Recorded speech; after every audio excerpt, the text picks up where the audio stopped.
우리 다 자리에서 일어서시겠습니다.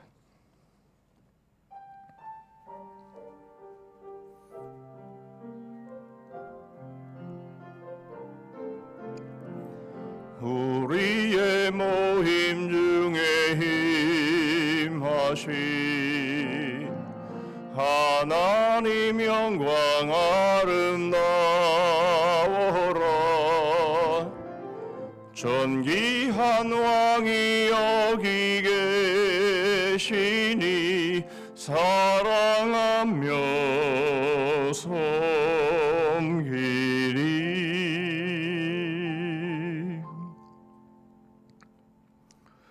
나의 힘이신 여호와여, 내가 주를 사랑하나이다. 여호와는 나의 반석이시요 나의 요새시요 나를 건지시는 이시요 나의 하나님이시요 내가 그 안에 피할 나의 바위시요 나의 방패시요 나의 구원의 뿌리시요 나의 산성이시로다.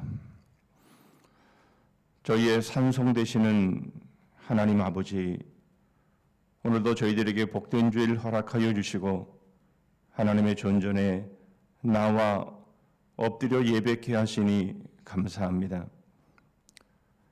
코로나19의 위세는 꺾이지 않은 상황 속에서 하나님, 저희들이 여기를 가도 저기를 가도 두려움과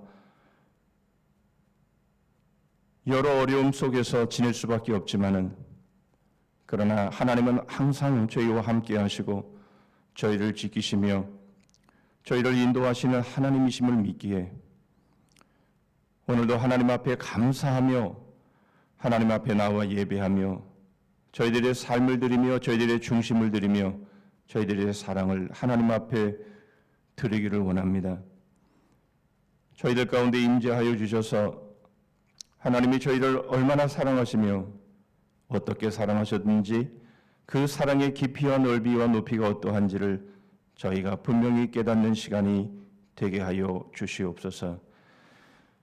오늘도 하나님 홀로 영광을 거두시기를 원합니다. 저희들의 각자의 처소에서 드리는 예배를 하나님께서 흠양하여 주옵시고 저희 모두가 한자리에 모여 하나님을 예배할 그날들을 저희들에게 속히 허락하여 주시옵소서. 예수 그리스도의 이름으로 기도하옵나이다. 아멘.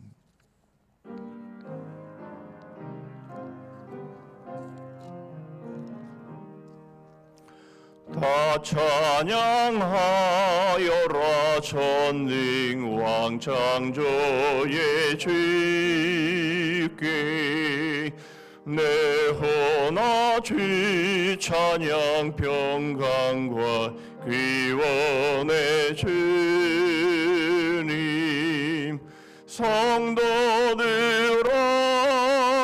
주 앞에 이제 나와 즐겁게 찬양하여라. 다 찬양하여라. 놀라신 만유의 주께 포근한 날개 민을 품어 주시는 주님. 성도들아, 주님의 뜻 안에서 내 소원 다이루리라.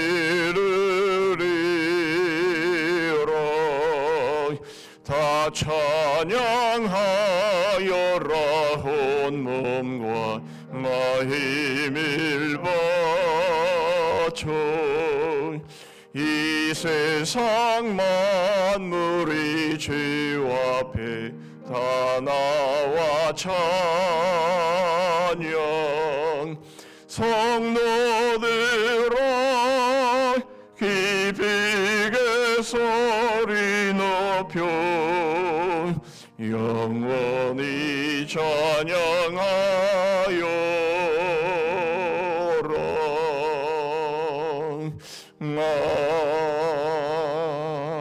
아멘.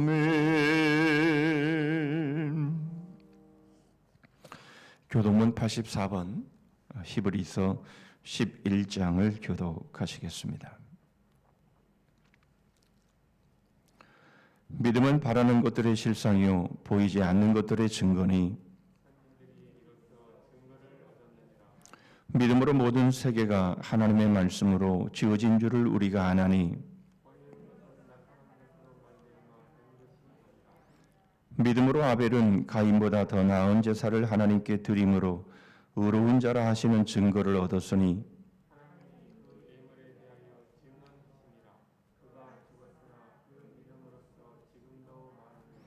믿음으로 에녹은 죽음을 보지 않고 옮겨졌으니 하나님이 그를 옮기심으로 다시 보이지 아니하였느니라.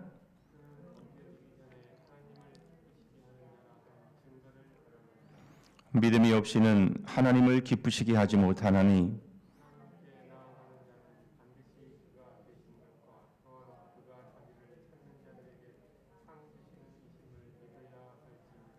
아멘. 전능하사 천지를 만드신 하나님 아버지를 내가 믿사오며 그 외아들 우리 주 예수 그리스도를 믿사오니 이는 성령으로 잉태하사 동정녀 마리아에게 나시고 빌라도에게 고난을 받으사 십자가에 못 박혀 죽으시고 장사한 지 사흘 만에 죽은 자 가운데서 다시 살아나시며 하늘에 오르사 전능하신 하나님 우편에 앉아 계시다가 저리로서 산자와 죽은 자를 심판하러 오시리라. 성령을 믿사오며 거룩한 공예와 성도가 서로 교통하는 것과 죄를 사하여 주시는 것과 몸이 다시 사는 것과 영원히 사는 것을 믿사옵나이다. 아멘.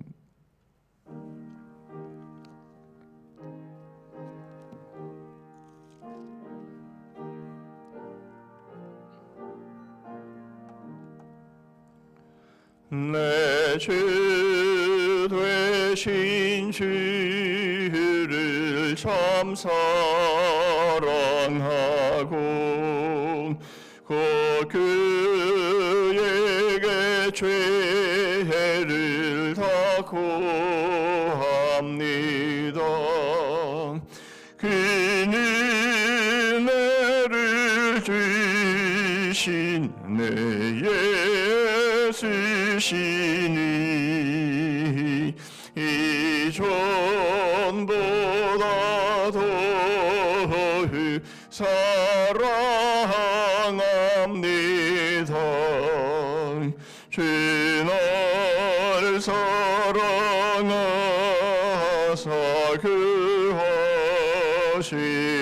구하시려고 저 십자가 고난 당하셨도다.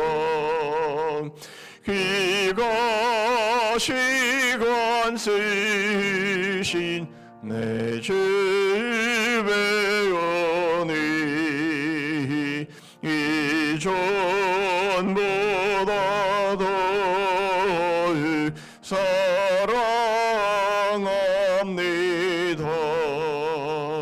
내 평생에 힘쓸 그 큰 의미는 주 예수의 덕을 느끼림이라. 숨질 때에까지 내 할 말씀은 이전보다 더욱 사랑합니다. 그 영광의 나라 나 들어가서 그 풍성한 은혜 늘 감사하리.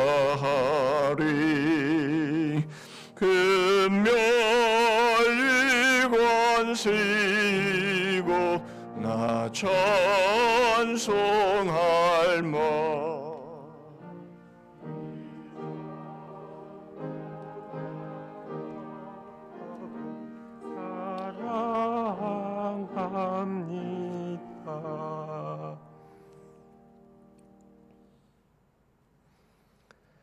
하나님 아버지 감사합니다. 무더웠던 여름이 한 걸음 뒤로 물러나고 조속으로 서늘한 바람을 피부로 느끼게 되는 이 가을에 예배의 자리로 불러주시니 감사합니다. 지난 여름 여전한 코로나19의 두려움 속에 유난히도 많았던 비와 바람 속에서도 저희 교회와 성도들을 지켜주셔서 예배의 자리로 인도하여 주심을 다시 한번 감사드립니다. 코로나19와 장마와 태풍으로 인해 어려워진 삶 속에서 힘들어하고 두려워하는 심령들을 예배의 자리로 부르셔서 위로하시고 새 힘을 주시는 하나님께 영광과 존귀와 찬양을 올려드립니다. 전염병과 자연재해와 경제적인 궁핍 속에서도 온전히 주님만 바라보고 기도하지 못하며 굳건한 믿음의 시간을 지켜내지 못하고 정욕과 탐욕과 혈기 가운데 휘둘렸던 저희들의 지난 한 주간 삶을 지금 이 순간 주님 앞에 모두 내려놓고 진심으로 회개하면서 용서를 구합니다. 아무쪼록 이 시간 이 예배를 통하여 찬양과 말씀을 들음으로 저희들이 믿음을 회복하게 하시고 이 어려운 상황을 잘 헤쳐나갈 힘을 얻게 하시고 이 절망의 세상에 빛과 소금 같은 존재들이 다 되게 하여 주시옵소서. 하나님 아버지, 정말 힘듭니다. 답답합니다. 두렵습니다. 벌써 반년 넘게 계속되고 있는 코로나19는 물러날 기미를 보이지 않고 있습니다. 거기에 유난히 많은 비와 바람으로 인해 많은 사람들이 피해를 보았습니다. 강화된 사회적 거리두기로 인해 자영업자와 소상인들은 존폐의 기로에 서 있습니다. 하나님 아버지, 이 나라 이 백성들에게 긍휼을 베풀어 주시옵소서. 저희들이 이 어려운 시기를 잘 견뎌 나갈 수 있도록 저희를 붙잡아 주시고 이끌어 주시옵소서. 어렵고 힘든 상황일수록 오직 주님만 바라보면서 더욱 뜨겁게 기도하면서 의지하면서 이 어려움을 극복해 나갈 수 있도록 허락하여 주시옵소서. 이 나라의 위정자들에게 지혜를 주셔서 코로나와 자연재해로 인해 힘들어하는 사람들 잘 챙겨나가게 하시고 정부의 방역정책에 온 국민이 합심하여 따름으로 어서 빨리 코로나19의 어두운 터널에서 벗어나게 하여 주시옵소서. 벌써 4주째 대면 예배를 드리지 못하고 이렇게 온라인으로 예배를 드립니다. 우리 성도들이 한자리에 모여 목청껏 찬양하고 기도하며 교제하며 음식을 나누었던 때가 언제였던지 그립기만 합니다. 저희들 한자리에 모이고 싶지만 참고 이렇게 인터넷을 통해 예배를 드립니다. 그리고 간절히 기도드립니다. 어서 이 힘든 시간들이 지나가게 하여 주시옵소서. 이 어려움을 저희들이 능히 견뎌낼 수 있게 붙잡아 주시옵소서. 일부 멀지각한 교회들로 인하여 한국교회 전체가 손가락질을 받고 있습니다. 일부 교회들이 정부의 방역 대책을 준수하지 못한 채 대면 예배를 드리는 바람에 전염병이 온 사회에 전파되었다는 비난 속에 대다수의 기독교인들이 한숨과 눈물로 고개를 숙이고 있습니다. 하나님 아버지, 정말 슬픕니다. 가슴이 아픕니다. 주님의 사랑을 실천함으로 세상의 빛과 소금이 되어야 할 교회가 일부 멀직하간 정치 목사와 그릇된 명신도들로 인하여 사람들의 손가락질을 받고 있는 작금의 사태가 더 이상 계속되지 않도록 역사하여 주시옵소서. 한국 교회의 지도자들을 일깨워 주시옵소서. 대면 예배를 하지 말라는 것은 언제 어디서나 하나님을 바라보라는 뜻임을 깨닫게 하시옵소서. 위안을 얻거나 사람에게 보이려고 교회에 가지 말게 하시고 어디서나 고요하게 하나님을 대면하면 그의 나라와 그의 뜻에 가까이 이르게 될 것임을 알게 하여 주시옵소서. 여러 가지 어려움 속에서도 묵묵히 말씀과 기도로 성산교회를 이끌고 계시는 담임 목사님, 늘 성령 충만케 하여 주시고 말씀의 능력을 가득 실어 주셔서 듣는 성도들이 한 주간 세상 속에 살아갈 때 그 말씀의 힘으로 위로받고 힘받아서 살아가게 하여 주시옵소서. 고난의 잔을 말없이 마시며 눈물로 기도하시는 예수 그리스도의 이름으로 간절히 기도드립니다. 아멘.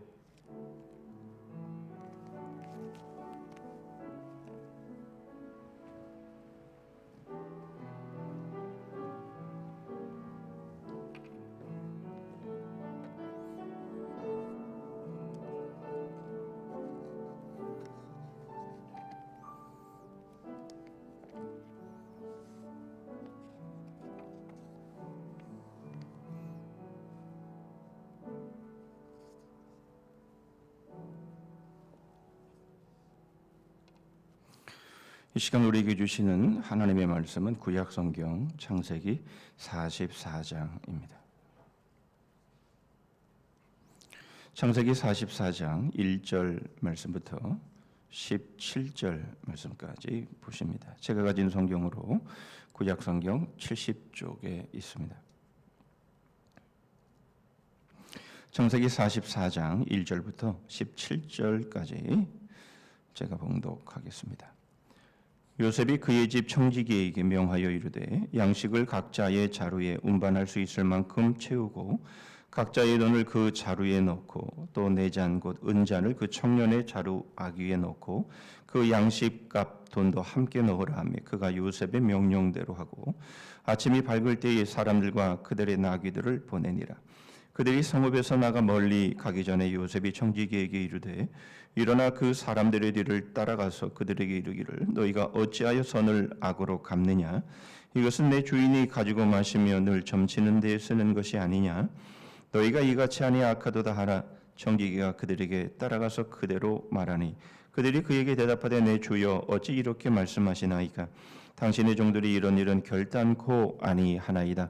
우리 자루에 있던 돈도 우리가 가나안 땅에서부터 당신에게로 가져왔거늘 우리가 어찌 당신의 주인의 집에서 은금을 도둑질하리이까. 당신의 종들 중 누구에게서 발견되든지 그는 죽을 것이요 우리는 내 주의 종들이 되리이다. 그가 이르되 그러면 너희의 말과 같이 하리라. 그것이 누구에게서든지 발견되면 그는 내게 종이 될 것이요 너희는 죄가 없으리라. 그들이 각각 급히 자루를 땅에 내려놓고 자루를 각기 푸니 그가 나이 많은 자에게서부터 시작하여 나이 적은 자에게까지 조사하며 그 잔이 베냐민의 자루에서 발견된지라. 그들이 옷을 찢고 각기 짐을 나귀에 싣고 성으로 돌아가니라. 유다와 그의 형제들이 요셉의 집에 이르니 요셉이 아직 그곳에 있는지라. 그의 앞에서 땅에 엎드리니 요셉이 그들에게 이르되 너희가 어찌하여 이런 일을 행하였느냐. 나 같은 사람이 점을 잘 치는 줄을 너희는 알지 못하였느냐. 유다가 말하되 우리가 내 주께 무슨 말을 하오리이까 무슨 설명을 하오리이까 우리가 어떻게 우리의 정직함을 나타내리이까 하나님이 종들의 죄악을 찾아내셨으니 우리와 이 잔이 발견된 자가 다 내 주의 노예가 되겠나이다. 요셉이 이르되 내가 결코 그리하지 아니하리라. 잔이 그 손에서 발견된 자만 내 종이 되고 너희는 평안히 너희 아버지께로 도로 올라갈 것이니라. 아멘.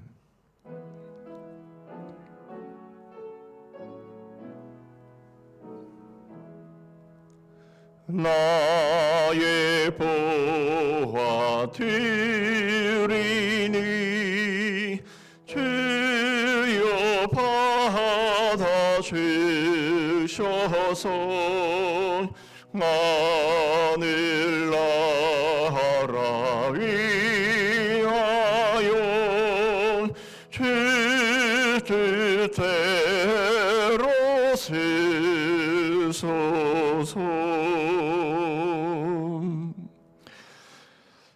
가을 맑은 하늘을 저희들에게 허락하여 주시고 청명한 하늘을 보며 저희들의 마음을 상쾌하게 하시는 하나님께 감사를 드립니다. 청명한 하늘뿐만 아니라 저희들에게 청명한 심령을 허락하여 주셔서 저희들이 무엇을 하든 평안과 기쁨과 감사함으로 행할 수 있는 그러한 복된 은혜를 저희들에게 허락하여 주셨음을 감사합니다. 하나밖에 없는 하나님의 아들을 저희들에게 내어주시기까지 사랑하신 그 사랑 가운데서 하나님이 저희를 늘 사랑하시며 언제나 사랑하시며 어디서나 사랑하시며 한결같이 사랑하여 주심을 저희들이 믿고 어떤 형편과 어떤 환경에 처하든지 하나님 앞에 즐거움과 기쁨과 감사한 삶 살아가는 저희들 되기를 원합니다. 베풀어 주신 주의 은혜와 주의 사랑에 감사하여서 이 시간 저희 마음을 물질에 담아 하나님 앞에 올립니다. 모든 것이 하나님의 것이며 하나님의 것으로 저희들에게 맡겨주셨음을 고백하여 수입의 11조를 드립니다. 여러 가지 감사의 제목으로 하나님 앞에 나아갑니다. 저희들의 사명을 다하기를 선하여 작정한 것들을 드리며 몸된 교회를 통해서 마지막 때에 이루시기를 원하시는 하나님의 귀하신 그 뜻과 저희들에게 주신 사명, 비전을 감당하기를 소원하여 하나님 앞에 드리오니 주님이 연락하여 주시옵소서. 소외되고 가난하고 하나님의 나라를 바라보며 스스로 빈곤에 처한 심령들을 저희들이 돌아보며 서로를 불쌍히 여기고 서로를 위하며 서로를 용납하며 서로를 사랑하며 서로를 덮어주는 바로 그러한 삶 살아가는 몸된 교회 되게 하여 주시고 바로 그 일들에 저희들이 드린 귀한 물질이 아름답게 사용되게 하여 주시옵소서. 땅끝까지 이르러 내 증인이 되라 말씀하신 그 하나님의 그 주님의 그 사명을 감당하여 저희들이 어떤 모습을 통해서건 이 사명을 감당하는 몸된 교회 되게 하시고 저희가 드린 물질들이 그렇게 아름답게 사용되게 하여 주시옵소서. 지난 한 주간에도 주의 몸된 교회를 위해서 수고의 땀, 기도의 눈물, 희생의 피를 흘린 섬김들을 주님이 연락하여 주옵시고 이 시간에 주시는 하나님의 말씀을 통해서 내가 너를 사랑한다, 내가 너를 안다, 내가 너와 함께 한다라는 위로의 말씀을 저희들에게 들려주셔서 이 힘들고 어려운 이 모든 상황들을 믿음으로 이겨나갈 수 있게 하여 주시옵소서. 오늘 주실 말씀이 저희들의 마음 가운데 단단히 새겨지기를 원합니다.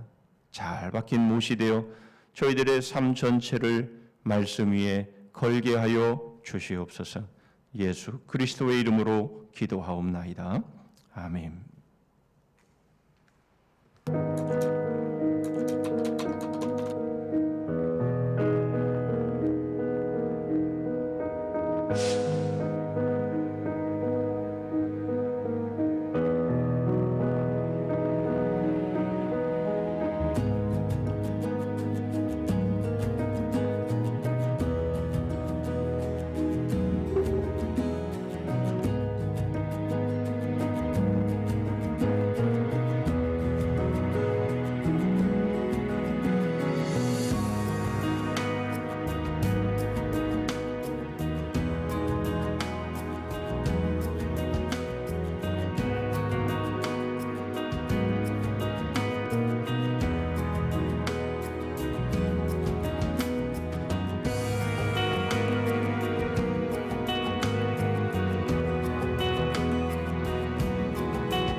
이 짧은 동영상을 보게 되면 한 소설이 떠오릅니다. 빅터 유고의 레미 제라블 일명 장발장이라고 하는 소설이지요. 장발장의 삶이 바뀌게 된 가장 중요한 동기는 바로 용서에 있음을 보게 됩니다. 우리는 우리의 삶 가운데에 우리의 인생을 세워가기 위해 우리는 수많은 일들을 합니다. 열심히 배우기도 하고 또 열심히 훈련을 받기도 하고 또 열심히 돈을 벌기도 하지요. 그러나 정작 사람을 바꾸는 것은 다른 그 어떤 것도 아니요, 바로 용서다라는 겁니다. 물론 빅터 유고의 레미제라블은 한 소설이지요. 그러나 우리가 본 동영상은 실제 있었던 사건입니다. 큰 것은 아니나 그러나 극수가게의 한 아주머니의 그 용서가 한 인생을 바꾸게 만든 바로 그 사건, 바로 그것이 용서를 통해서 이루어졌음을 우리에게 여실히 보여주고 있습니다. 용서의 사전적 의미는 우리가 앞에서 보신 것처럼 지은 죄나 잘못한 일에 대하여 꾸짖거나 벌하지 않고 덮어줍니다. 이렇게 되어 있습니다. 사전적인 의미로는 분명히 이 용서라는 이 의미는 맞습니다만은, 그러나 우리가 믿는 우리의 신앙의 관점에서 볼 때에는 한참 모자란 부분이 있음을 우리는 느끼게 됩니다. 그것이 무엇일까요? 용서에는 과정이 있고 또 용서에는 기술이 필요합니다. 사실 우리 그리스도인들 가운데에서 제일 힘들어하는 부분이 바로 용서는 해야 하고 용서는 해야 하는 줄 알지만, 그러나 어떻게 용서해야 하는지 사실 그 부분들을 잘 몰라서 결국 용서를 미루고 용서를 하지 못하는 그런 모습들이 있음이 사실입니다. 내가 과연 이런 상황 속에서 저 사람을 용서할 수 있을까? 저 사람은 자신이 잘못한 것을 무엇인지 깨닫지도 못하고 있는데 내가 용서해줘도 되는 것일까? 이러한 여러 가지 생각으로 인해서 결국 우리는 용서를 해주지 못합니다. 오늘 우리는 이 부분에 대해서 성경의 가르침을 우리는 생각해 보고자 합니다. 우리는 지난주에 이어 요셉의 스토리, 즉 요셉의 꿈이 어떻게 성취되어지고 실현되어 가는가 하는 것들을 우리는 보고 있습니다. 새벽기도도 하지 못하고 있지만 그러나 여러분들은 각자의 자리에서 바로 이 큐티를 통해서 바로 이 내용들을 묵상하고 이 말씀들을 삶에 적용하고 있을 줄 압니다. 오늘 본문의 스토리는 바로 요셉이 형들을 두 번째 대면하는 바로 그 사건입니다. 요셉은 이미 형들을 만났습니다. 첫 번째 대면을 했지만 그러나 그 첫 번째 대면에서 요셉은 자신의 정체를 드러내지 않았습니다.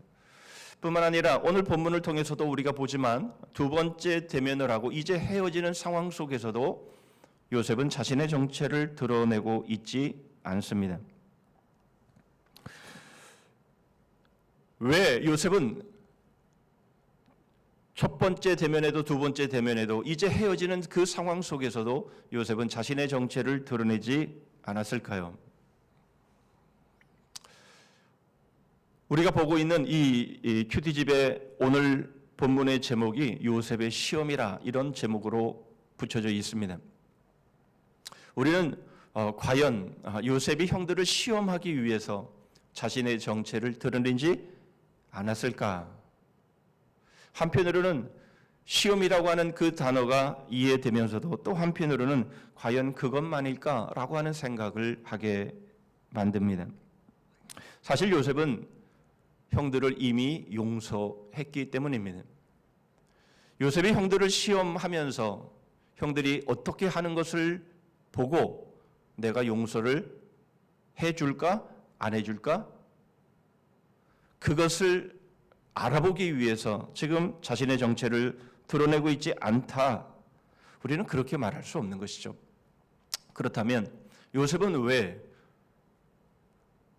형들에게 자신의 정체를 드러내지 않고 있을까? 우리는 이것을 생각해 보면서 용서의 이유와 용서의 내용, 용서의 결과 이 세 가지를 통해서 용서의 기술을 배워보기를 원합니다.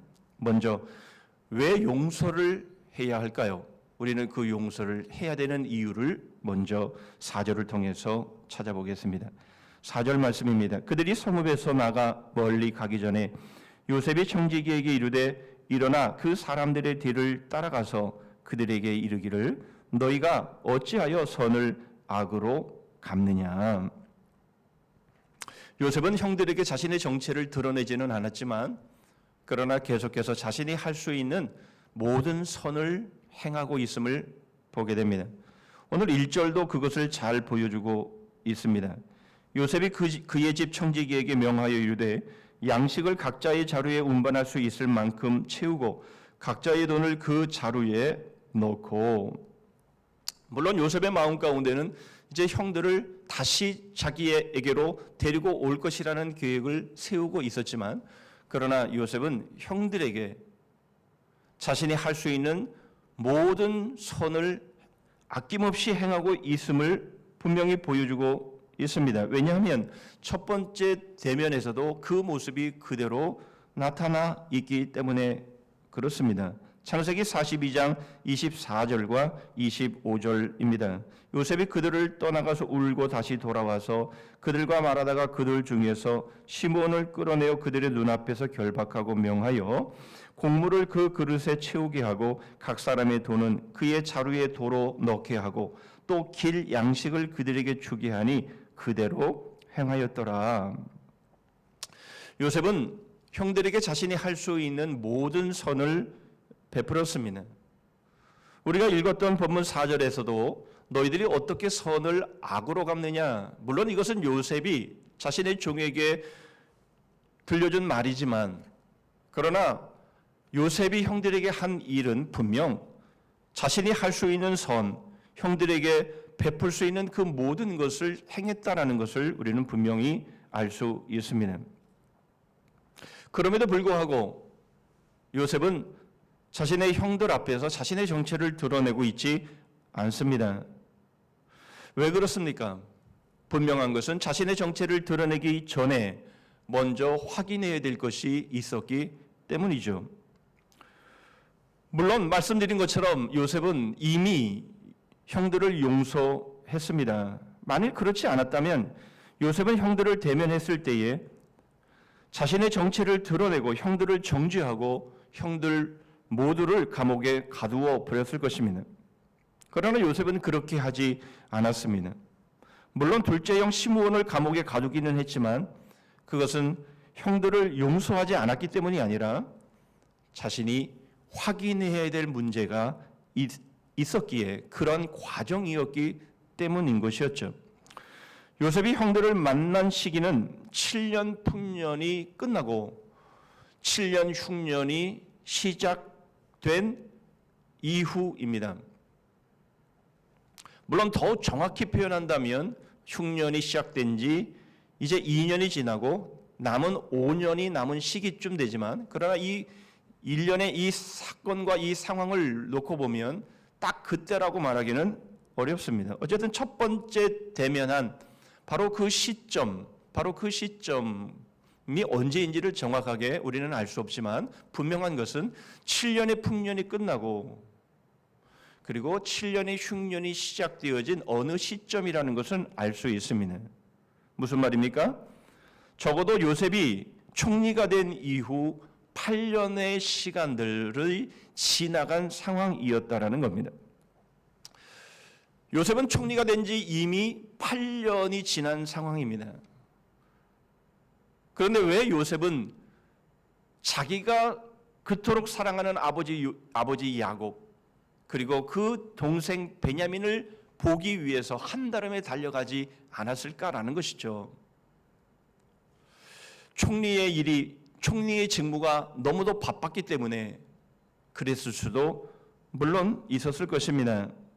그러나 그토록 사랑하는 아버지 그리고 그 사랑을 받았던 요셉 그렇게 그리워했던 자기의 집, 자기의 그 동생, 바로 그 일 때문이라면 요셉은 벌써 아버지에게로 자신의 그 가나안 집으로 달려갔을 것입니다. 그러나 요셉은 8년이라는 시간이 지났음에도 불구하고 그렇게 하지 않았습니다. 왜 그렇게 하지 않았을까요? 형들을 대면하고 첫 번째, 두 번째 대면하고 이제 결별하는 순간까지도 자신의 정체를 드러내지 않았던 바로 그 이유 때문이었을 것입니다. 과연 그것이 무엇일까요? 우리는 그것을 형들의 변화라는 말로 대신할 수 있을 겁니다. 형들의 변화, 이것이 얼마나 중요했으면 요셉은 그토록 보고 싶은 아버지, 그토록 보고 싶은 동생을 얼마든지 볼 수 있었음에도 불구하고 그것을 뒤로 미루고 8년이나 되는 긴 시간을 기다리고 있었을까요? 우리는 그것에 초점을 맞출 필요가 있습니다. 이미 요셉은 형들을 용서했습니다. 아니, 사실 요셉은 형들을 용서하고 말고 할 것도 없었습니다. 우리는 그것을 지난주에도 살펴보았지만 창세기 45장 5절의 말씀을 통해서 확인할 수 있습니다. 형들에게 하는 말입니다. 당신들이 나를 이곳에 팔았다고 해서 근심하지 마소서, 한탄하지 마소서. 하나님이 생명을 구원하시려고 나를 당신들보다 먼저 보내셨나이다. 자신의 정체를 드러낸 이후에 형들을 위로하면서 한 말입니다. 자신이 형들에게 배반당한 거 맞습니다. 형들에게 팔린 건 맞습니다. 그러나 분명한 것은 이 모든 것들은 하나님의 섭리로 되어진 일들이며 자신에게 주신 그 꿈을 이루시기 위한 과정이라는 것을 이 요셉은 너무나도 분명히 잘 알고 있었기 때문입니다. 그러나 그럼에도 불구하고 요셉은 확인해야 할 일이 있었습니다. 그것은 그만큼 중요한 일이었다는 것을 우리는 분명히 알 수 있습니다. 하나님은 이 세상을 사랑하십니다. 하나님이 이 세상을 사랑하시며 모든 선을 베풀어 주셨습니다. 어떤 것도 아끼지 아니하고 바로 이 세상에 다 허락하여 주셨습니다. 그러나 세상은 하나님을 여전히 반대하고 있고 반역하고 있고 하나님에 대한 선을 악으로 갖고 있음을 우리는 봅니다. 요한복음 3장 16절 우리가 너무나도 잘 알고 있는 말씀이지요. 하나님이 세상을 이처럼 사랑하사 독생자를 주셨으니 이는 그를 믿는 자마다 멸망하지 않고 영생을 얻게 하려 하심이라. 하나님은 이 세상을 사랑하십니다. 얼마나 사랑하십니까? 하나님은 이제 그 사랑을 마지막으로 보여주시기 위해 하나밖에 없는 하나님의 아들 독생자 예수 그리스도를 이 세상에 보내주셨습니다. 독생자를 우리에게 내어주셨다라고 하는 것은 바로 우리를 이미 용서해 주셨다라는 말씀이기도 합니다. 독생자 예수 그리스도를 누구든지 가난하든 부하든 성공한 자든 실패한 자든 그가 누구이건 간에 예수 그리스도를 믿기만 하면 예수 그리스도를 믿기로 원하기만 하면 누구든지 예수 그리스도를 영접할 수 있는 바로 그 길을 열어놓으셨기 때문입니다. 우리를 용서하지 않으셨다면 그런 일은 없는 것이죠. 왜 하나밖에 없는 하나님의 아들을 우리에게 보내셨겠습니까? 그러실 이유가 없는 것이죠. 하나님이 우리를 용서하시기를 원치 않았다면 하나님은 독생자를 보내실 이유 없이 바로 그 자리에서 이 세상을 정죄하시고 심판하실 수 있었기 때문입니다. 그러나 하나님은 그렇게 하시지 않았습니다. 왜 그렇습니까? 하나님은 이미 이 세상을 용서하셨기 때문입니다. 그런데 하나님께서는 한 가지 요셉처럼 확인해야 될 일이 있으셨습니다. 그것이 무엇입니까? 우리들의 변화입니다. 그것이 얼마나 중요한 일인가 하는 것을 요셉이 자신의 정체를 드러내지 않고 그 시간을 지켜낸 모습을 통해서 우리는 확인했듯이 이 변화는 우리에게 있어서, 하나님에게 있어서 얼마나 중요한 문제인가 하는 것을 우리에게 보여주는 거죠. 하나님은 우리의 변화를 기다리십니다. 하나님은 우리의 변화를 기대하십니다. 그 변화가 무엇입니까? 바로 그것은 용서입니다. 마태복음 18장 21절로 22절의 말씀에 그때에 베드로가 나와 이르되 주여 형제가 내게 죄를 범하면 몇 번이나 용서하여 주리이까? 7번까지 하오리이까? 예수께서 이르시되 내게 이르노니 7번뿐 아니라 7번을 70번까지라도 할지니라. 주님은 우리에게 말씀하십니다. 7번씩 70번이라도 용서하라라고 말씀하고 있습니다.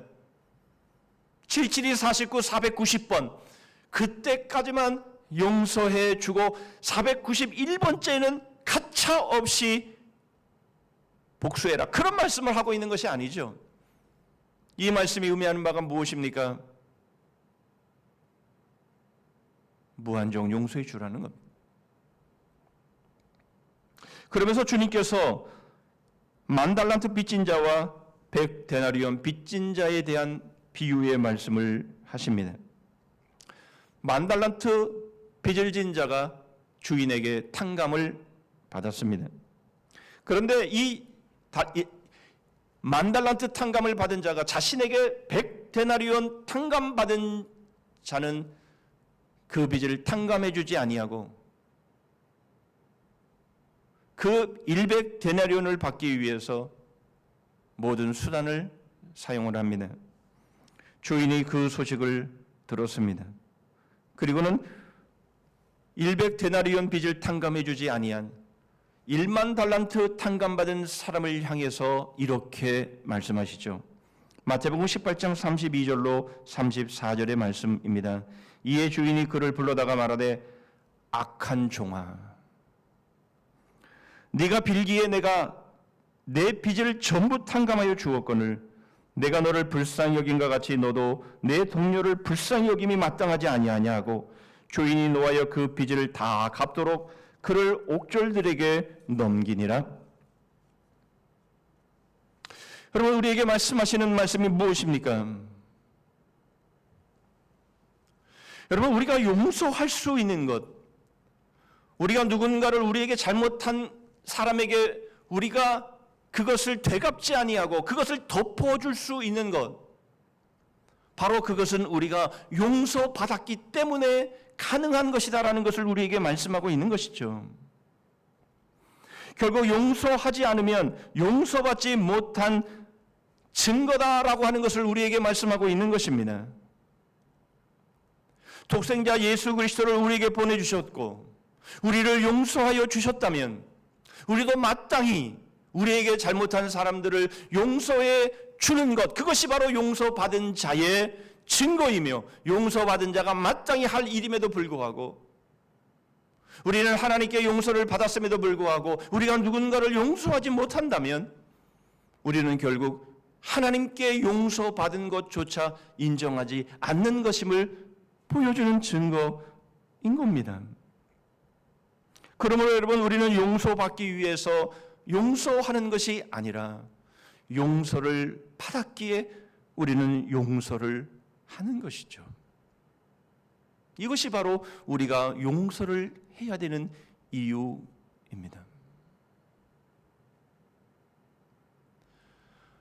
사람들이 우리에게 잘못을 하고 우리에게 상처를 주고 우리에게 여러 가지 악을 행할지라도 그러나 우리가 하나님 앞에 행했던 그 잘못과 그 죄와 그 악보다는 적은 것이다 라는 것을 우리에게 말씀하고 있는 것이죠. 그러나 우리는 하나님 앞에 그 엄청난 죄를 용서받았음에도 불구하고 그러나 우리에게 한 그 작은 잘못을 용서해 주지 못하고 용납해 주지 못하는 우리들의 모습이라면 우리가 어찌 구원받은 자라고 말할 수 있으며 용서받은 자라고 말할 수 있겠느냐라는 것입니다. 하나님은 우리에게 우리의 변화를 기대하고 계십니다. 그것은 바로 하나님이 우리를 용서하셨던 것처럼 우리도 서로를 용서하는 것입니다. 이제 두 번째로 용서의 내용을 12절을 통해서 보겠습니다. 그가 나이 많은 자에게서부터 시작하여 나이 적은 자에게까지 조사하며 그 잔이 베냐민의 자루에서 발견된지라. 요셉이 형들을 시험하는 것, 형들이 어떻게 변화되었는지를 확인해 보는 그 과정은 참 치밀했습니다. 요셉은 베냐민의 자루에 자신의 은잔을 넣게 했던 거죠. 베냐민은 그 아버지 야곱의 생명과도 같았기 때문입니다. 우리는 그것을 유다의 말을 통해서 확인할 수 있습니다. 창세기 44장 30절로 31절의 말씀입니다. 아버지의 생명과 아이의 생명이 서로 하나로 묶여 있거늘 이제 내가 주의 종 우리 아버지에게 돌아갈 때에 아이가 우리와 함께 가지 아니하면 아버지가 아이의 없음을 보고 죽으리니 이같이 되면 종들이 주의 종 우리 아버지가 흰 머리로 슬퍼하며 수월로 내려가게 함이니이다. 베냐민은 바로 자신의 아버지 야곱의 생명과 하나로 연결되어 있다 이렇게 말하고 있는 것이죠. 사실상 아버지의 생명과 연결되어 있었던 사람이 있었죠. 누굽니까? 바로 요셉이었습니다. 형들은 아버지가 요셉을 얼마나 사랑하는지를 너무나 잘 알고 있었습니다. 사실상 요셉이 죽었다라고 말을 하게 되면 그 야곱이 어떤 상황이 될 것이라는 것을 이들은 짐작하고 있었습니다. 그러나 그럼에도 불구하고 이 형들은 요셉을 팔아놓고 요셉이 짐승들에게 찢겨 죽인 바로 그 증거물을 내어 밀면서 그 아버지의 마음을 전혀 헤아리지 않았습니다. 요셉의 소식을 듣고 난 다음에 야곱의 반응이 어떠했는지 창세기 37장 34절과 35절에 이렇게 소개하고 있습니다. 야곱이 한 일입니다. 자기 옷을 찢고 굵은 배로 허리를 묶고 오래도록 그의 아들을 위하여 애통하니 그의 모든 자녀가 위로하되 그가 그 위로를 받지 아니하여 이르되 내가 슬퍼하며 수월로 내려가 아들에게로 가리라 하고 그의 아버지가 그를 위하여 울었더라. 요셉과 연결되어 있던 그 야곱의 마음, 바로 그 마음이 산산이 찢겨지는 그 고통, 어찌 보면 요셉이 죽었다라고 말했을 때에 야곱의 마음도 이미 죽어버릴 수밖에 없는 그 상황 속에서 형들은 그 아버지의 마음을 헤아리지 않았습니다.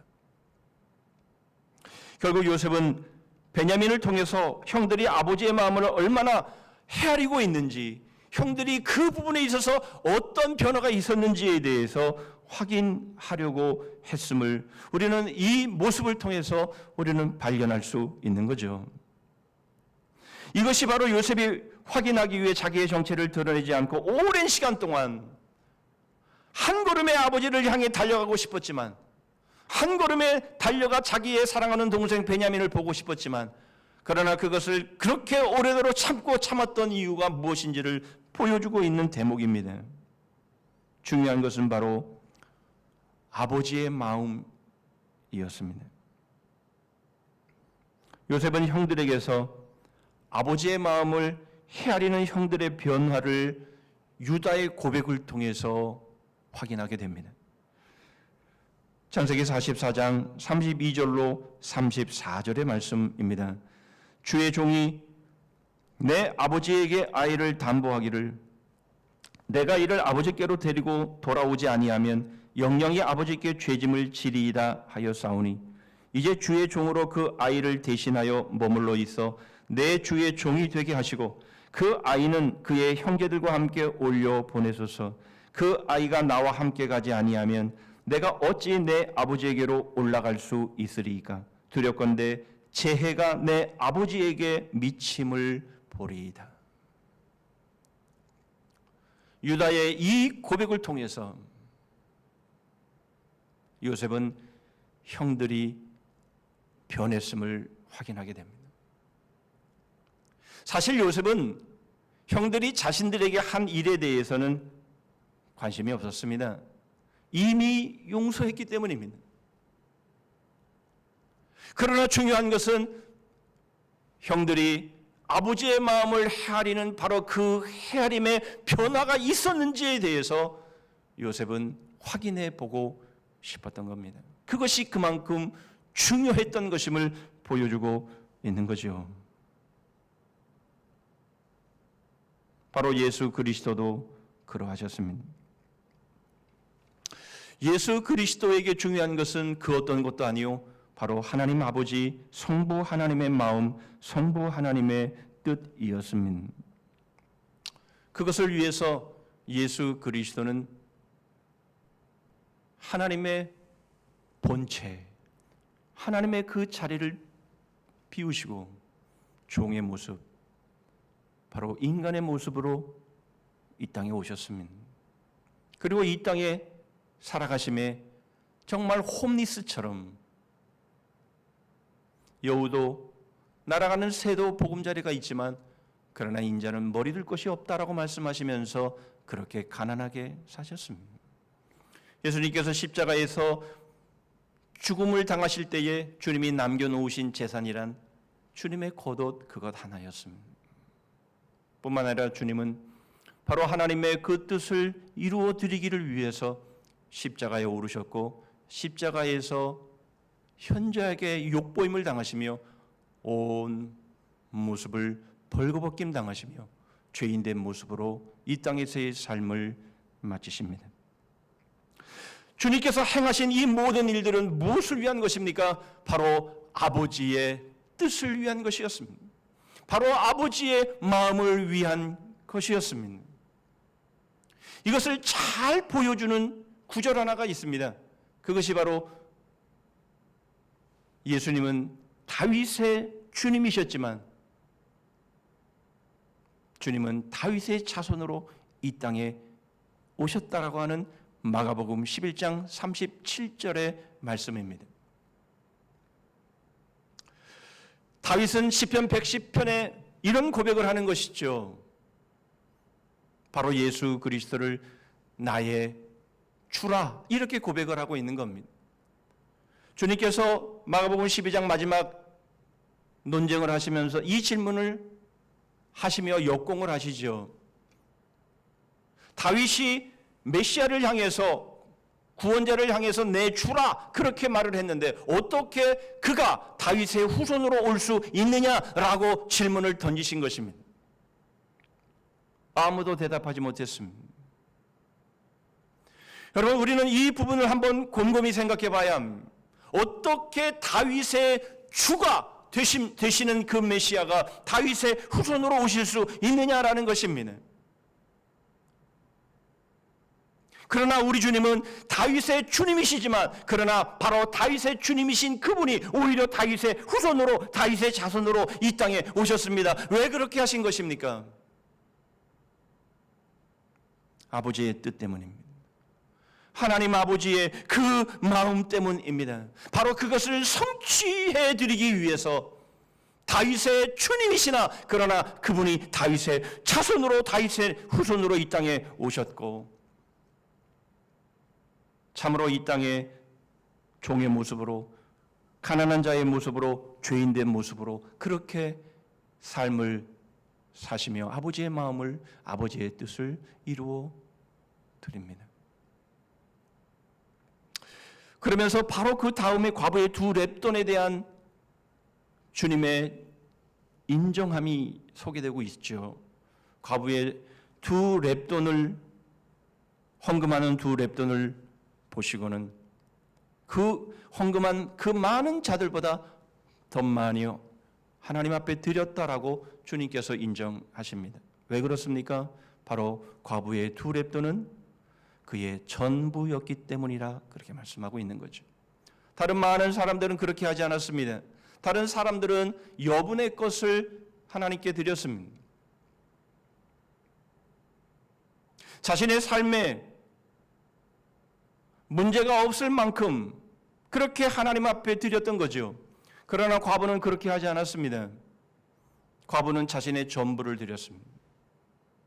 이것은 주님께서 다윗의 주님이시지만 그러나 다윗의 후손으로 오시면서까지 아버지의 마음을 위하여 아버지의 뜻을 위하여 그 모든 것들을 내어드리며 가난하게 되어주신 모습을 통해서 이 과부의 두 렙돈을 자신의 삶으로 인정하시며 칭찬하신 바로 그 모습인 것입니다.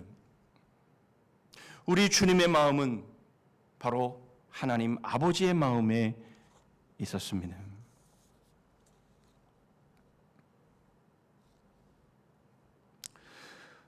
사랑하는 성도 여러분, 더 이상 중요한 것은 우리 자신이 아닙니다. 저 사람이 나한테 이런 잘못을 했어. 나한테 어떻게 감히 이럴 수가 있어. 여러분, 우리는 얼마든지 그렇게 분개하면서 분노할 수 있을지 모릅니다만은 그러나 요셉은 그렇지 않았습니다. 우리 주님은 그렇게 하지 않았습니다. 우리 주님은 아버지의 마음에 가 있었습니다. 형들이 아버지의 마음을 헤아리는 바로 그 헤아림의 변화가 있었는지를 확인하고 있었던 것이죠. 우리 주님이 우리를 기대하시는 부분도 바로 그것입니다. 저 사람이 나한테 용서를 비나 안 비나 거기에 있는 것이 아니라 바로 그 영혼이 과연 하나님 아버지 앞에 서기를 원하면서 그 하나님 아버지의 뜻 앞에 겸손하여 엎드리기를 원하는 바로 그 마음, 그 아버지의 마음을 헤아리면서 그 아버지를 사랑하려고 하는 바로 그 모습을 기대하면서 이 요셉은 형들의 그 변화를 기대하고 있었음을 우리에게 보여주고 있고, 그것이 얼마나 중요한지를 우리에게 보여주고 있는 것이죠. 이제 용서의 결과를 보겠습니다. 14절의 말씀입니다. 유다와 그의 형제들이 요셉의 집에 이르니 요셉이 아직 그곳에 있는지라 그의 앞에서 땅에 엎드리니. 이 구절은 조금 어색합니다. 왜냐하면 유다는 야곱의 네 번째 아들이기 때문에 그렇습니다. 사실 장자인 르우벤이 첫째였기 때문에 이렇게 소개가 돼야 맞습니다. 르우벤과 그의 형제들이 요셉의 집에 이르니. 사실 르우벤도 그 가운데 있었기 때문입니다. 그런데 왜 이 구절에서는 유다와 그의 형제들이 요셉의 집에 이르니라고 표현하고 있을까라는 겁니다. 결자해제라는 말이 있죠. 사실 요셉을 팔자라고 제안했던 사람이 유다였습니다. 창세기 37장 26절로 27절입니다. 유다가 자기 형제에게 이르되 우리가 우리 동생을 죽이고 그의 피를 덮어둔들 무엇이 유익할까? 자, 그를 이스마엘 사람들에게 팔고 그에게 우리 손을 대지 말자. 그는 우리의 동생이요 우리의 혈육이니라 하며 그의 형제들이 청종하였더라. 바로 요셉을 팔자라고 제안했던 사람이 유다였습니다. 물론 죽이는 것보다는 그것이 더 나을 것이다라고 설득을 해서였겠습니다마는, 그러나 어찌됐든 요셉을 판 자는 유다입니다. 그런데 여러분, 우리가 또 한 가지 놓쳐서는 안 되는 사건 하나가 있습니다. 그것은 창세기 38장의 내용입니다. 요셉의 스토리가 쭉 37장부터 시작이 되지만 50장에 이르기까지 요셉의 스토리는 계속이 됩니다. 그런데 한 가지의 사건이 느닷없이 끼어들어옵니다. 그것이 바로 창세기 38장의 유다의 사건입니다. 유다는 세 아들이 있었습니다. 엘과 오난과 셀라입니다. 그런데 그 첫째, 둘째가 다 죽임을 당합니다. 결국 셋째 아들 셀라도 자기 며느리 다말에게 주어야 했지만, 그러나 유다는 그렇게 하지 않음으로 인해서 결국 다말의 괴에게 말려서 결국 다말에게서 쌍둥이 아들을 얻게 됩니다. 여러분, 이 창세기 38장의 사건은 참으로 놀라운 사건입니다. 여러분, 이 유다가 당한 상황, 우리가 유다라고 생각하면서 유다의 입장에 한번 서보기를 바랍니다. 세 아들 중에 두 아들이 죽었습니다. 장남과 차남이 죽었습니다. 그리고는 이제 어린 막내가 남았는데, 그런데 놀랍게도 유다는 자기 며느리 다말에게서 쌍둥이 아들을 얻게 됩니다. 있을 수 없는 일이죠. 이것처럼 어처구니 없는 사건이 어디에 있겠습니까? 막장도 이런 막장이 어디에 있느냐라는 것이죠. 그리고는 결국 이 쌍둥이 아들 베레스와 세라 중에서 베레스를 통해서 예수 그리스도의 그 가문이 이어져 내려가는 모습을 우리는 보는 것이죠. 베레스와 세라의 사건도 참 기묘하지요. 세라가 먼저 나오겠다고 손을 내밀었지만, 그래서 거기에 표를 하기 위해서 붉은 실을 묶어 두었지만, 그러나 그 손이 다시 들어가고 두 번째 베레스가 먼저 나옵니다. 에서와 야곱의 경우를 보면 야곱은 그래도 에서의 발뒤꿈치라도 잡았지요만은, 그러나 이 경우는 완전히 다릅니다. 먼저 나오는 것을 끄집어내리고는 자기가 두 번째 베레스가 태어나게 된 겁니다. 너무나 기가 막힌 사건 아닙니까? 창세기 38장의 사건을 통해서 우리가 볼 수 있는 사건이 무엇입니까? 막장도 이런 막장이 있을 수 있을까라는 내용입니다. 그것을 유다가 겪은 것이죠. 그리고는 창세기 39장 다시 요셉의 스토리로 돌아옵니다. 그런데 여러분, 놀라운 것이 있습니다. 바로 그 창세기 38장을 통해서 유다가 변한 겁니다. 유다가 어떻게 변합니까?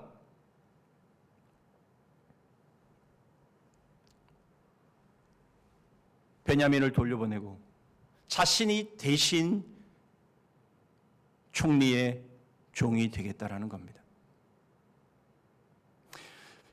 베냐민을 올려보내고, 그리고 나머지 형제들도 다 올려보내 주십시오. 내가 당신의 종이 되어서 여기서 노예로 살겠습니다.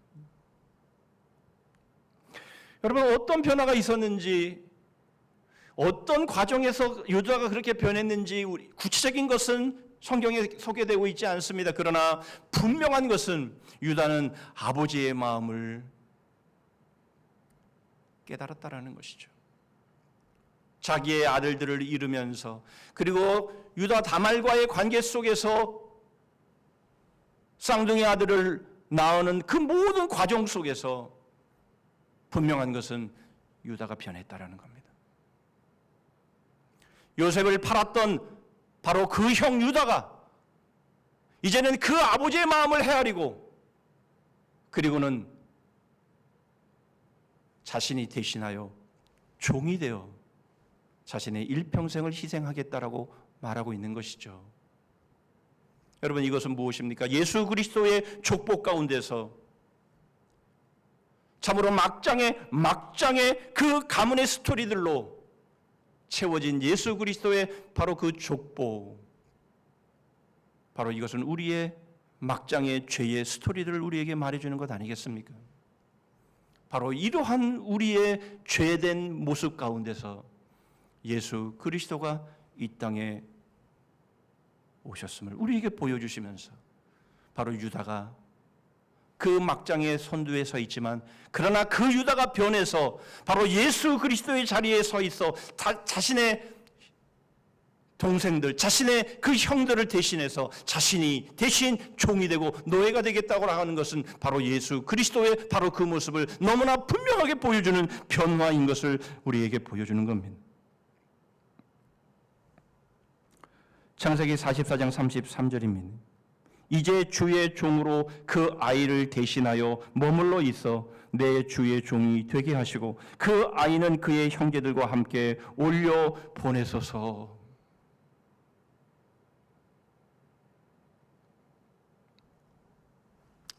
앞서 오늘 보면 17절의 말씀에 보면 요셉이 이런 말을 합니다. 요셉이 이르되 내가 결코 그리하지 아니하리라.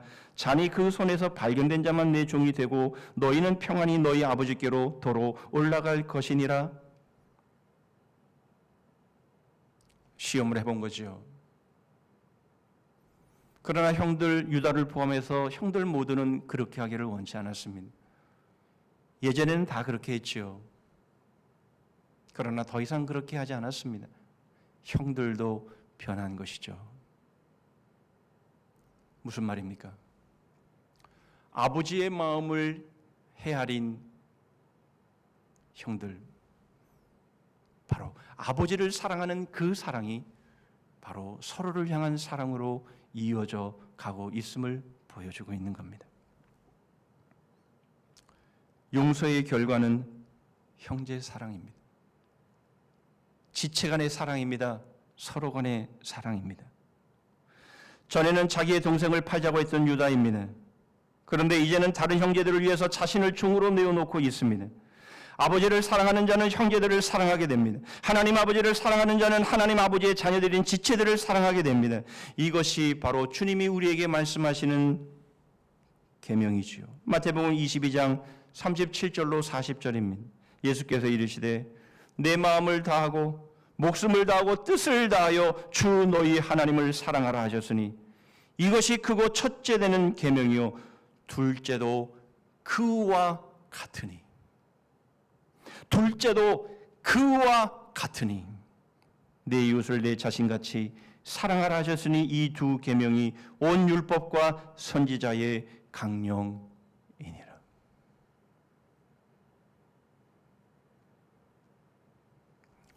여러분, 우리가 누구를 용서할 수 있습니까?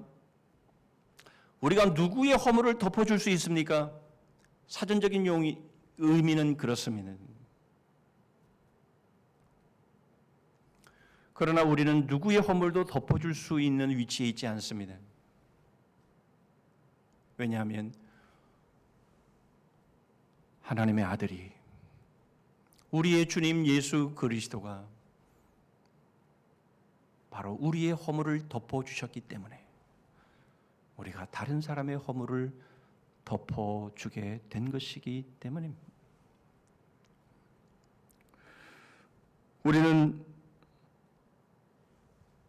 누구를 용서할 수 있는 위치에 있지 않습니다. 우리는 용서받았기에 용서하는 것이 마땅한 것이죠. 문제는 아버지의 마음입니다. 아버지의 마음, 아버지의 뜻 앞에 무릎을 꿇을 수 있도록 여러분, 우리가 서로를 향해서 네가 나한테 잘못했으니까 나한테 용서를 빌기 전에는 나는 너를 용서할 수 없어가 아니라 바로 그 심령이 아버지의 마음을 헤아리고 아버지의 뜻 앞에 겸손하게 엎드리기를 기대하면서 기다리면서 언제까지든지 그 형제를, 그 자매를, 그 지체를 사랑하면서 참아주고 용납해주고 그렇게 될 때까지 기다려주는 바로 그것이 용서를 받은 자의 모습이며 바로 우리가 용서를 해야 될 바로 우리의 기술인 것을 우리에게 말씀하고 있습니다. 우리에게는 이러한 능력이 없습니다. 성령의 도우심으로, 성령의 충만하심으로 우리의 마음이 그렇게 움직일 수 있도록 우리가 기도하며 용서받은 자답게 용서하는 바로 그 삶을 살아내시는 우리 모두가 되기를 주님의 이름으로 축복합니다. 아멘. 기도하겠습니다. 저희는 저희에게 잘못한 것들을 언제든 기억하며 그것을 반드시 되갚아 주고 싶어하는 아직도 가야 할 길이 먼 저희들입니다. 주님, 저희들의 이 완악함을 용서해 주시고 먼저 주님께서 저희들을 용서하시기 위해 어떤 일을 행하셨는지를 저희들이 돌아보며 용서의 선택의 여부가 저희들에게 달려있지 않음을 알아. 주님이 저희를 용서하여 주신 대로 용서해 주는 바로 그 삶을 살아가게 하시되, 한 걸음 더 나아가 하나님 아버지 앞에 하나님 아버지의 마음을 헤아리며 그 뜻 앞에 순종할 수 있는 우리의 지체들이 되기를 소원함으로 끝까지 기대하며 기도하며 사랑하며 참고 인내하는 바로 그 삶을 살아내는 저희들 되게 하여 주시옵소서. 예수 그리스도의 이름으로 기도하옵나이다. 아멘.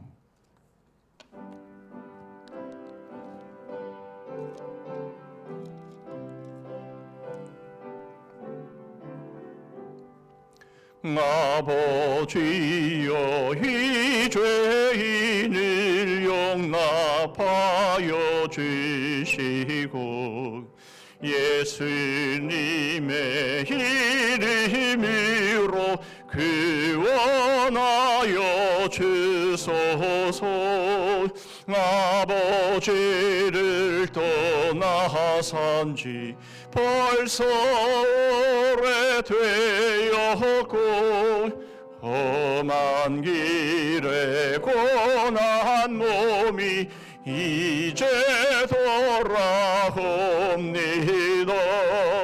전에 하던 헛된 일을 애통하게 여기고 겸손하게 엎드려서 용서하심 빕니다. 은혜 감당 못하오나 회개하는 영혼과 나의 약한 육신까지 감히 드리옵니다. 나의 죄를 사하시려 주님 죽으셨으니 그 공로를 의지하여 주만 의지합니다. 아버지여, 용납하사 나를 품어주시고 주의 사랑 품 안에서 길이 살게 하소서. 아멘. 기도하겠습니다. 그때 베드로가 나와 이르되 주여, 형제가 내게 죄를 범하면 몇 번이나 용서하여 주리이까? 7번까지 하오리이까? 예수께서 이르시되 내게 이르노니 7번뿐 아니라 7번을 70번까지라도 할지니라. 지금은 우리 구주 예수 그리스도의 은혜와 우리 하나님 아버지의 다함이 없으신 사랑과 성령 하나님의 교통하심과 복주심과 끝까지 승리하게 하심임. 주님이 저희의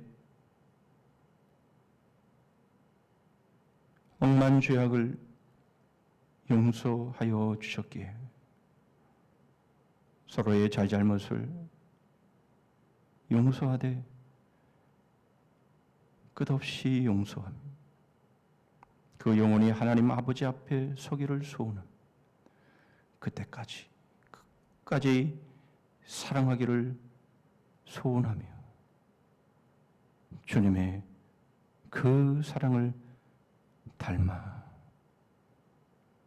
어떤 희생도 각오하고 그 희생을 결단하는, 그렇게 원하는 머리 숙인 주의 심령들을 위해, 가정과 일터 위에, 민족과 우리 성산교회 그리고 열방 위에 이제로부터 영원토록 함께 하실지어다.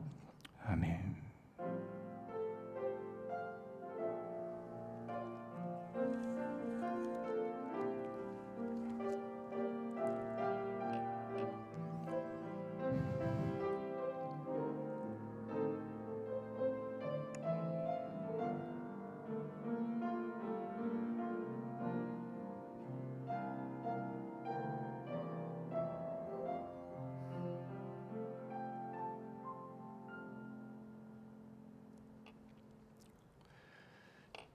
예, 몇 가지 교회 소식 나누겠습니다. 오늘 정부가 어떤 지침을 내릴지, 사회적 거리두기 2.5단계를 계속 지속할지의 여부를 오늘 발표하겠다고 해서 저희들은 그것을 지켜보고 당회에서 결정한 내용들을 여러분들에게 문자로 드리기를 원합니다. 아직 결정된 바가 없기 때문에 무엇이라 말씀드리기가 어려운 점을 이해해 주시기를 바랍니다. 이런 상황 가운데도 계속해서 수요 기도회는 저희들이 영상으로 예배를 하고 있습니다. 그래서 모르시는 분들이 계신다고 해서 다시 광고를 드리는데, 결정에 따라서 상황이 달라질 수 있겠습니다만은, 그러나 만약 이 상황이 계속된다 할지라도 수요 기도회는 여러분들이 온라인으로 영상으로 얼마든지 여러분들이 예배할 수 있으니까 여러분들이 주일 예배에 유튜브를 통해서 예배하듯이 그렇게 수요 기도회도 그렇게 참여해 주시기를 바랍니다. 헌금 안내에 대해서 계속 말씀을 드립니다만은 여러분들이 헌금하시는 헌금의 내용들은 여러분들의 성함 다음에 써주시면 좋겠고요. 특별한 목적 헌금을 하신 분들은 목적이라 쓰신 이후에 우리 재정장로님, 이영찬 장로님에게 전화로 그 문자 내용을 알려주시기를 바랍니다. 왜냐하면 목적은 목적대로 써야 되기 때문에 그런 것입니다. 힘들고 어려운 시간들이 계속되고 있지만 그러나 여러분, 하나님이 우리와 함께 계시기에 여러분 끝까지 믿음으로 잘 견디어 나가시기를 바랍니다. 이럴 때일수록 참 우리가 서로 간에 짜증내기도 쉽고 서로 간에 상처를 주기도 쉽습니다. 그렇지 않도록 우리가 말씀과 기도로 또 깨어 있어서 그런 일이 없도록 여러분이 또한 힘써 주시기를 바랍니다. 이후에 저희들이 상황에 따라서 어떻게 진행될지는 결정하겠습니다만은, 그러나 이대로 갈 수는 없고 저희들이 영상을 통해서든지 해서 우리는 성경 공부나 제자 훈련의 시간들을 저희들이 가질 것입니다. 이러한 모든 면들을 이제 당회에서 결정해서 알려드리도록 하겠습니다. 이제 우리 다 자리에서 일어서시겠습니다. 연구표 하시겠습니다. 시작. 복음의 능력을 배워 복음의 빛을 발하자. 배운 능력으로 빛을 발합시다. 주제 찬송하겠습니다.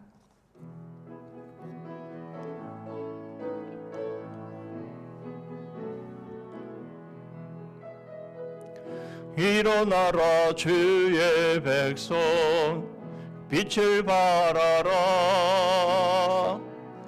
주가 너의 영광으로 임하시리라.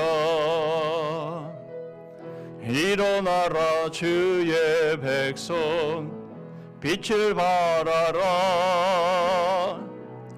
주가 너의 영광으로 임하시리라. 온 세상이 어둠 속에 헤매고 있지만 주가 너와 함께 계셔 회복을 명하리라. 일어나라 빛을 발하라.